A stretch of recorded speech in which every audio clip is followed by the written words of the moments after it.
সুখের সংসার কার না স্বপ্ন? স্বামী স্ত্রীর ভালোবাসা আর বিশ্বাস দিয়ে ভরা একটি সুন্দর সম্পর্ক আমাদের সবারই কাম্য। কিন্তু অনেক সময় আমরা নিজেরাই জেনে শুনে এমন কিছু ভুল করে ফেলি যা এই সুন্দর সম্পর্ককে ধীরে ধীরে বিষিয়ে তোলে। একটি সুখী দাম্পত্য জীবনও হয়ে উঠতে পারে নরকের মতো। আজ আমরা কথা বলবো সেই 5টি মারাত্মক ভুল নিয়ে। মিলিয়ে দেখুন এই ভুলগুলো আপনি বা আপনার সঙ্গী অজান্তেই করে ফেলছে না তো। ভুল নাম্বার 1, যোগাযোগের অভাব বা ভুল বোঝাবুঝি।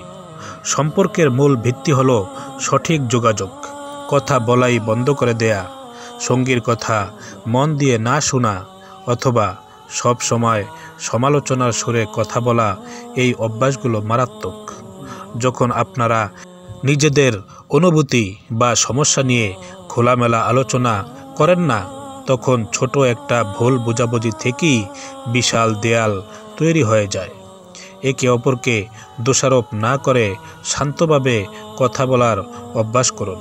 ভুল নাম্বার 2, অবহেলা এবং গুরুত্ব না দেওয়া। সম্পর্কের শুরুতে যে যত্ন বা গুরুত্ব ছিল তা কি এখন হারিয়ে গেছে? সঙ্গীর ছোট ছোট চেষ্টার প্রশংসা না করা, বিশেষ দিনগুলো ভুলে যাওয়া বা তাকে সময় না দেওয়া, এই সবই অবহেলার লক্ষণ। মনে রাখবেন, প্রত্যেক মানুষই তার সঙ্গীর কাছে গুরুত্ব পেতে চায়। আপনার ছোট একটা ধন্যবাদ বা একটু প্রশংসা সম্পর্ককে নতুন করে সতেজ করতে পারে। ভুল নাম্বার 3, তৃতীয় পক্ষের হস্তক্ষেপ। দাম্পত্য জীবন একান্তই স্বামী স্ত্রীর। এখানে বাবা মা, ভাই বোন বা বন্ধুদের অতিরিক্ত হস্তক্ষেপ সম্পর্ক নষ্টের অন্যতম কারণ। সঙ্গীর নামে অন্যের কাছে অভিযোগ করা বা বাইরের লোকদের কথায় নিজের সঙ্গীকে বিচার করা সম্পর্ককে দুর্বল করে দেয়। নিজেদের সমস্যা নিজেরা সমাধান করুন। প্রয়োজনে বিশ্বস্ত কারো পরামর্শ নিন, কিন্তু সিদ্ধান্ত আপনারাই নিন। ভুল নাম্বার 4, আর্থিক অস্বচ্ছতা। টাকা পয়সার বিষয়টি খুবই সংবেদনশীল। সঙ্গীর থেকে নিজের আয় বা খরচ লুকিয়ে রাখা, না জানিয়ে বড় কোনো আর্থিক সিদ্ধান্ত নেওয়া বা ঋণ করা, এই বিষয়গুলো বিশ্বাসের মধ্যে ফাটল ধরায়। তাই আর্থিক বিষয়ে স্বচ্ছ থাকুন।